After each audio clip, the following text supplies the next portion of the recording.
नमस्कार। तो आइए सुनते हैं मुंशी प्रेमचंद जी द्वारा लिखी गई उनकी बहुप्रसिद्ध कहानियों में से एक और नायाब कहानी, अनाथ लड़की।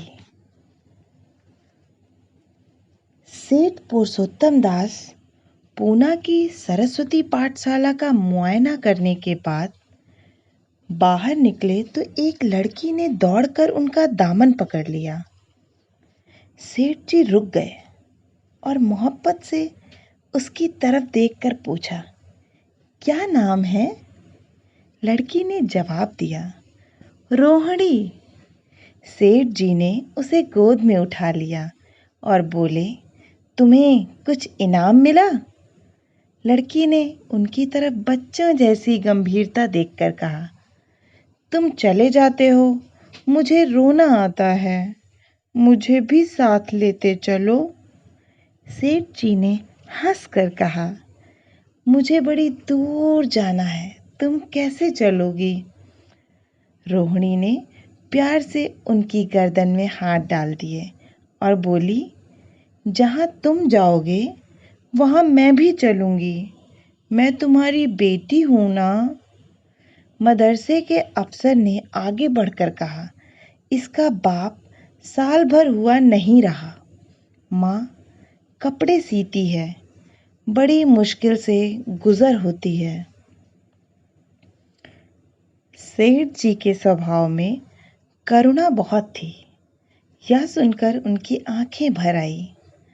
उस भोली प्रार्थना में वह दर्द था जो पत्थर से दिल को पिघला सकता था। बेकसी और यतीमी को इससे ज़्यादा दर्दनाक ढंग से जाहिर करना नामुमकिन था। उन्होंने सोचा, इस नन्हे से दिल में ना जाने क्या क्या अरमान होंगे और लड़कियां अपने खिलौने दिखाकर कहती होंगी, यह मेरे बाप ने दिया है। वह अपने बाप के साथ मदरसे आती होंगी, उसके साथ मेले में जाती होंगी और उनकी दिलचस्पियों का जिक्र करती होंगी।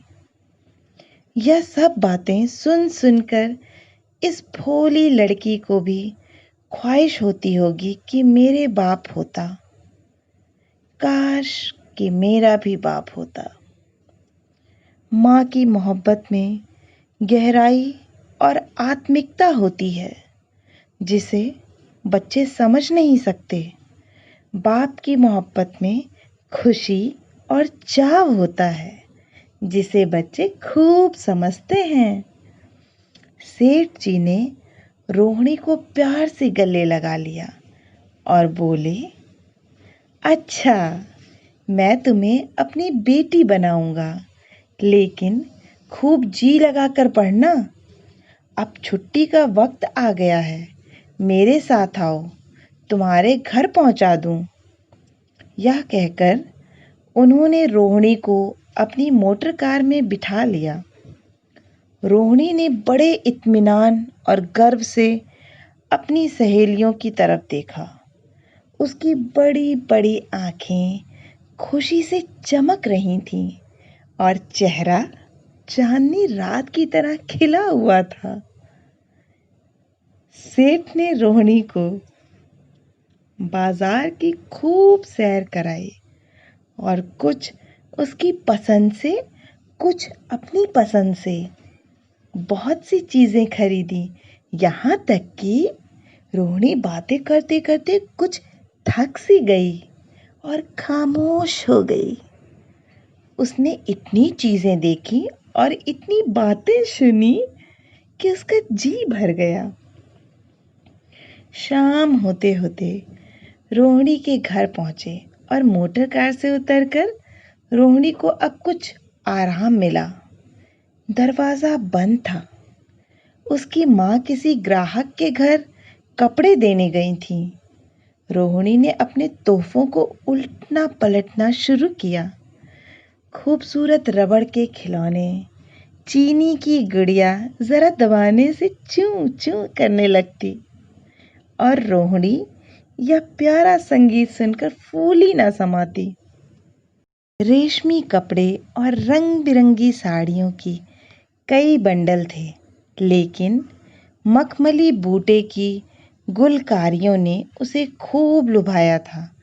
उसे उन चीज़ों के पाने की जितनी खुशी थी, उससे ज़्यादा उन्हें अपनी सहेलियों को दिखाने की बेचैनी थी। सुंदरी के जूते अच्छे सही, लेकिन उनमें ऐसे फूल कहाँ हैं? ऐसी गुड़िया उसने कभी देखी भी ना होगी।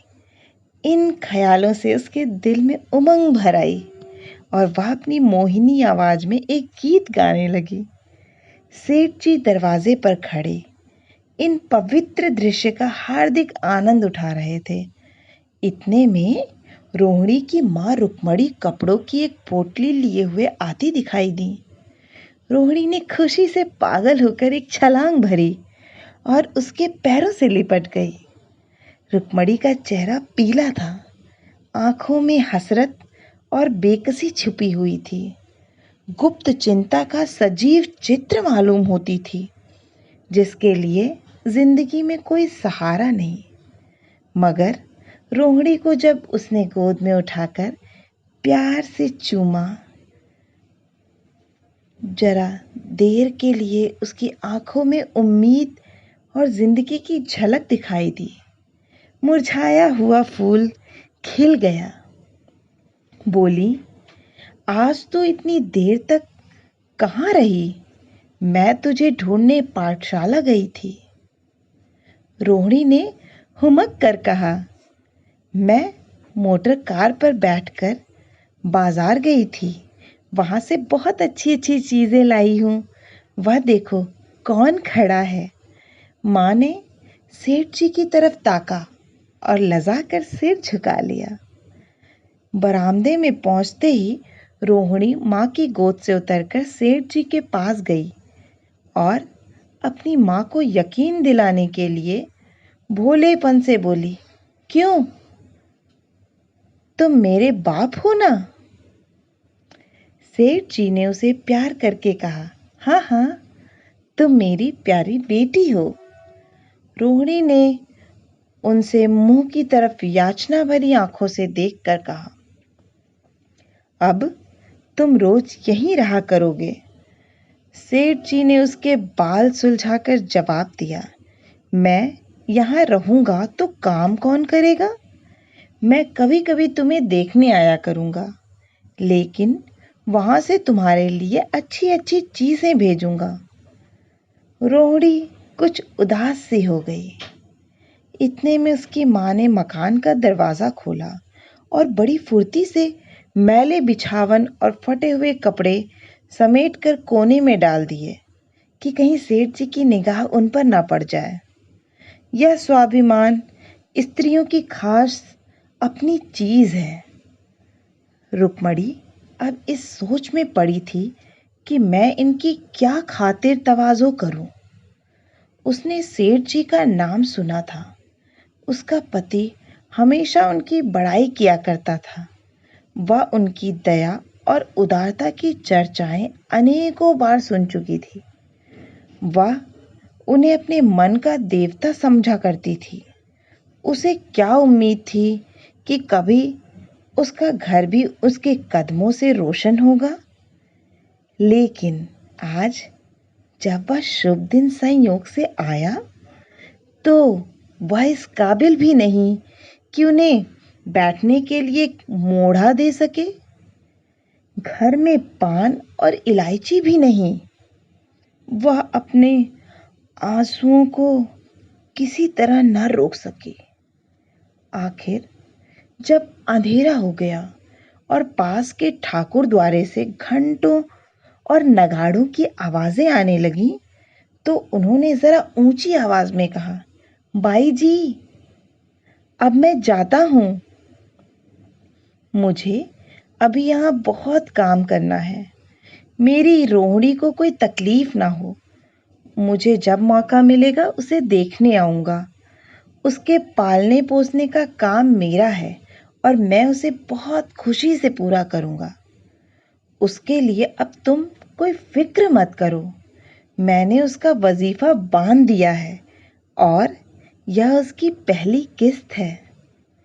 यह कहकर उन्होंने अपना खूबसूरत बटुआ निकाला और रुक्मणी के सामने रख दिया। गरीब औरत की आंखें में आंसू जारी थे। उसका जी बरबस चाहता था कि उसके पैरों को पकड़कर खूब रोए। आज बहुत दिनों के बाद एक सच्चे हमदर्द की आवाज़ उसके मन में आई थी। जब सेठ जी चले तो उसने दोनों हाथों से प्रणाम किया। उसके हृदय की गहराइयों से प्रार्थना निकली, आपने एक बेबस पर दया की है, ईश्वर आपको इसका बदला दे। दूसरे दिन रोहिणी पाठशाला गई तो उसकी बाकी सज धज आंखों में खूबी जाती थी। उस तानियों ने उसे बारी बारी प्यार किया और उसकी सहेलियां उसकी एक एक चीज को आश्चर्य से देखती और ललचाती थी। अच्छे कपड़ों से कुछ स्वाभिमान का अनुभव होता है। आज रोहिणी वह गरीब लड़की ना रही जो दूसरों की तरफ विवश नेत्रों से देखा करती थी। आज उसकी एक एक क्रिया से शैशवो विचित गर्व और चंचलता टपकती थी और उसकी जबान एकदम के लिए भी ना रुकती थी। कभी मोटर की तेजी का जिक्र था, कभी बाजार की दिलचस्पियों का बयान, कभी अपनी गुड़ियों के कुशल मंगल की चर्चा थी और कभी अपने बाप की मोहब्बत की दास्तान। दिल था कि उमंगों से भरा हुआ था। एक महीने के बाद सेठ पुरुषोत्तम दास ने रोहिणी के लिए फिर तोहफे और रुपए रवाना किए। बेचारी विधवा को उनकी कृपा से जीविका की चिंता से छुट्टी मिली। वह भी रोहिणी के साथ पाठशाला आती और दोनों माँ बेटियां एक ही दर्जे के साथ साथ पढ़ती। लेकिन रोहिणी का नंबर हमेशा अपनी माँ से अव्वल रहा है। सेठ जी जब पूना की तरफ से निकलते तो रोहिणी को देखने जरूर आते और उनका आगमन उनकी प्रसन्नता और मनोरंजन के लिए महीनों का सामान इकट्ठा कर देता। इसी तरह कई साल गुजर गए और रोहिणी ने जवानी के सुहाने हरे भरे मैदान में पैर रखा, जबकि बचपन की भोली भाली अदाओं में एक खास मतलब और इरादों का दखल हो जाता है। रोहिणी अब आंतरिक और बाह्य सौंदर्य में अपनी पाठशाला की नाक थी। हाव भाव में आकर्षक गंभीरता, बात में गीत का सा खिंचाव और गीत का सा आत्मिक रस था। कपड़ों में रंगीन सादगी, आंखों में लाज संकोच, विचारों में पवित्रता। जवानी थी मगर घमंड और बनावट और चंचलता से मुक्त। उसमें एक एकाग्रता थी, ऊंचे इरादों से पैदा होती है। स्त्रियोचित उत्कर्ष की मंजिलें वह धीरे धीरे तय करती चली जाती थी। सेठ जी के बड़े बेटे नरोत्तम दास कई साल तक अमेरिका और जर्मनी की यूनिवर्सिटियों की खाक छानने के बाद इंजीनियरिंग विभाग में कमाल हासिल करके वापस आए थे। अमेरिका के सबसे प्रतिष्ठित कॉलेज में उन्होंने सम्मान का पद प्राप्त किया था। अमेरिका के अखबार एक हिंदुस्तानी नौजवान की इस शानदार कामयाबी पर चकित थे। उन्हीं का स्वागत करने के लिए बंबई में एक बड़ा जलसा किया गया था।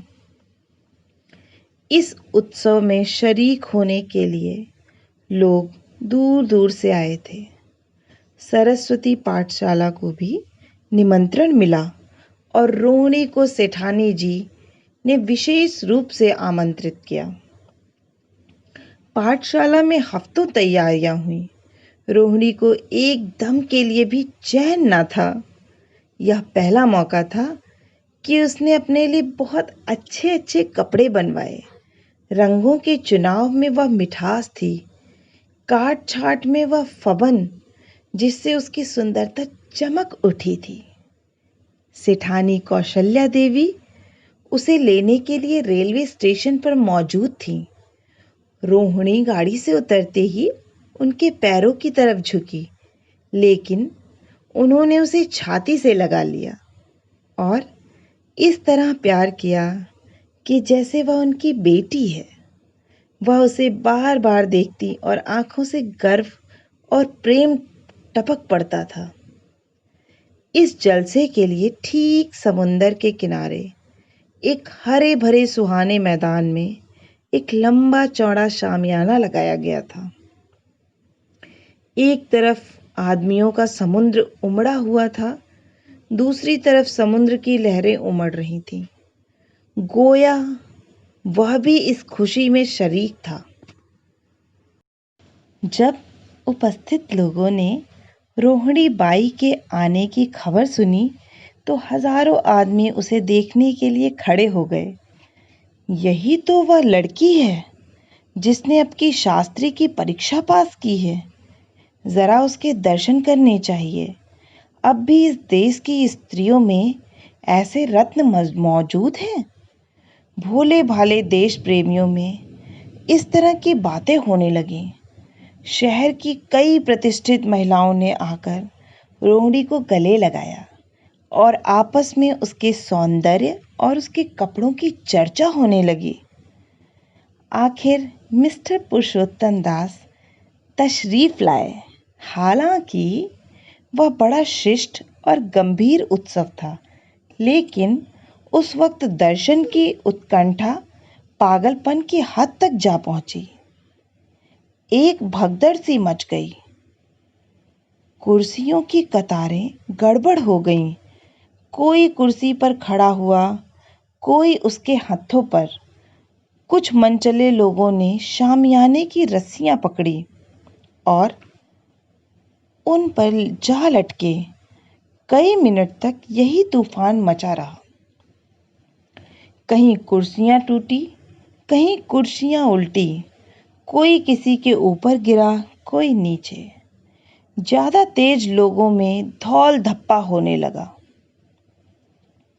तब बीन की सुहानी आवाजें आने लगीं। रोहिणी ने अपनी मंडली के साथ देश प्रेम में डूबा हुआ गीत शुरू किया।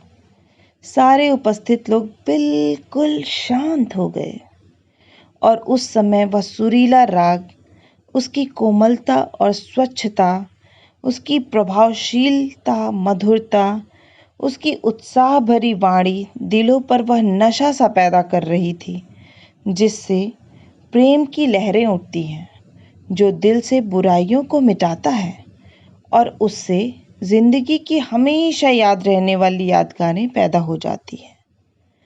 गीत बंद होने पर तारीफ की एक आवाज ना आई। वहीं ताने कानों में अब तक गूंज रही थी।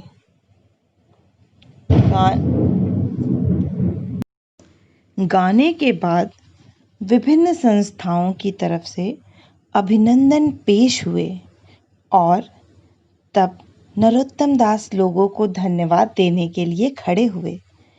लेकिन उनके भाषण से लोगों को थोड़ी निराशा हुई। यूं दोस्ती की मंडली में उनकी वक्तृता के आवेग और प्रवाह की कोई सीमा न थी, लेकिन सार्वजनिक सभा के सामने खड़े होते ही शब्द और विचार दोनों ही उनसे बेवफाई कर जाते थे। उन्होंने बड़ी बड़ी मुश्किल से धन्यवाद के कुछ शब्द कहे और तब अपनी योग्यता की लज्जित स्वीकृति के साथ अपनी जगह पर आ बैठे। कितने ही लोग उनकी योग्यता पर ज्ञानियों की तरह सिर हिलाने लगे। अब जलसा खत्म होने का वक्त आया। वह रेशमी हार जो सरस्वती पाठशाला की ओर से भेजा गया था, मेज पर रखा हुआ था। उसे हीरों के गले में कौन डाले? प्रेसिडेंट ने महिलाओं की पंक्ति की ओर नजर दौड़ाई। चुनने वाली आंख रोहिणी पर पड़ी और ठहर गई। उनकी छाती धड़कने लगी, लेकिन उत्सव के सभापति के आदेश का पालन आवश्यक था। वह सर झुकाए हुए मेज के पास आई और कांपते हाथों से हार को उठा लिया। एक क्षण के लिए दोनों की आंखें मिली और रोहिणी ने नरोत्तम दास के गले में हार डाल दिया। दूसरे दिन सरस्वती पाठशाला के मेहमान विदा हुए, लेकिन कौशल्या देवी ने रोहिणी को ना जाने दिया। बोली, अभी तुम्हें देखने से जी नहीं भरा, तुम्हें यहाँ एक हफ्ता रहना होगा। आखिर मैं भी तो तुम्हारी माँ हूँ। एक माँ से इतना प्यार और दूसरी माँ से इतना अलगाव। रोहिणी कुछ जवाब न दे सकी। यह सारा हफ्ता कौशल्या देवी ने उसकी विदाई की तैयारियों में खर्च किया। 7वें दिन उसे विदा करने के लिए स्टेशन तक आईं। चलते वक्त उससे गले मिली और बहुत कोशिश करने पर भी आंसुओं को ना रोक सकी। नरोत्तम दास भी आए थे। उनका चेहरा उदास था। कौशल्या ने उनकी तरफ सहानुभूतिपूर्ण आंखों से देखकर कहा, मुझे यह तो ख्याल ही ना रहा, रोहिणी क्या यहाँ से पूना तक अकेली जाएगी? क्या हर्ज है? तुम ही चले जाओ, शाम की गाड़ी से लौट आना। नरोत्तम दास के चेहरे पर खुशी की लहर दौड़ गई, जो इन शब्दों में ना छिप सकी। अच्छा, मैं ही चला जाऊंगा। वह इस फिक्र में थे कि देखें विदाई की बातचीत का मौका भी मिलता है या नहीं। अब वह खूब जी भरकर अपना दर्द दिल सुनाएंगे और मुमकिन हुआ तो उस लाज संकोच को जो उदासीनता के पर्दे में छिपी हुई थी मिटा देंगे। रुक्मणी को अब रोहिणी की शादी की फिक्र पैदा हुई। पड़ोस की औरतों में इसकी चर्चा होने लगी थी। लड़की इतनी सयानी हो गई है, अब क्या बुढ़ापे में ब्याह होगा? कई जगह से बात आई। उनमें कुछ बड़े प्रतिष्ठित घराने थे, लेकिन जब रुक्मणी ने उन पैमानों को सेठ जी के पास भेजती तो वे यही जवाब देते कि मैं खुद फिक्र में हूँ। रुक्मणी को उनकी यह टाल मटोल बुरी मालूम होती थी। रोहिणी को बंबई से लौटे महीना भर हो चुका था। एक दिन वह पाठशाला से लौटी तो उसे अम्मा की चारपाई पर एक खत पड़ा हुआ मिला। रोहिणी पढ़ने लगी। लिखा था, बहन, जब से मैंने तुम्हारी लड़की को बंबई में देखा है, मैं उस पर रीझ गई हूँ। अब उसके बगैर मुझे चैन नहीं है। क्या मेरा ऐसा भाग्य होगा कि वह मेरी बहू बन सके? मैं गरीब हूँ, लेकिन मैंने सेठ जी को राजी कर लिया है। तुम भी मेरी यह विनती कबूल करो। मैं तुम्हारी लड़की को चाहे फूलों की सेज पर ना सुला सकूं, लेकिन इस घर का एक एक आदमी उसे आंखों की पुतली बनाकर रखेगा। अब रहा लड़का, माँ के मुंह से लड़के का बखान कुछ अच्छा नहीं मालूम होता, लेकिन यह कह सकती हूँ कि परमात्मा ने यह जोड़ी अपनी हाथों से बनाई है। सूरत में, स्वभाव में, विद्या में, हर दृष्टि से वह रोहिणी के योग्य है। तुम जैसे चाहे अपना इत्मीनान कर सकती हो। जवाब जल्द देना और ज़्यादा क्या लिखूं? नीचे थोड़े से शब्दों में सेठ जी ने उस पैगाम की सिफारिश की थी। रोहिणी गालों पर हाथ रखकर सोचने लगी। नरोत्तम दास की तस्वीर उसकी आंखों के सामने आ खड़ी हुई। उनकी वह प्रेम की बातें, जिनका सिलसिला बंबई से पूना तक नहीं टूटा था, कानों में गूंजने लगी। उसने एक ठंडी सांस ली और उदास होकर चारपाई पर लेट गई। सरस्वती पाठशाला में एक बार फिर सजावट और सफाई के दृश्य दिखाई दे रहे थे। आज रोहिणी की शादी का शुभ दिन है। शाम का वक्त, बसंत का सुहाना मौसम, पाठशाला के दारो दीवार मुस्कुरा रहे हैं और हरा भरा बगीचा फूला नहीं समाता। चंद्रमा अपनी बारात लेकर पूरब की तरफ से निकला। उसी वक्त मंगलाचरण का सुहाना राग उस रूपहली चांदनी और हल्के हल्के हवा के झोंकों में लहरें मारने लगा। दूल्हा आया। उसे देखते ही लोग हैरत में आ गए। यह नरोत्तम दास थे। दूल्हा मंडप के नीचे गया। रोहिणी की माँ अपने को रोक ना सकी। उसकी उसी वक्त जाकर सेठ जी के पैर पर गिर पड़ी। रोहिणी की आंखों से प्रेम और आनंद के आंसू बहने लगे। मंडप के नीचे हवन कुंड बना था। हवन शुरू हुआ। खुशबू की लपेटें हवा में उठीं और सारा मैदान महक गया।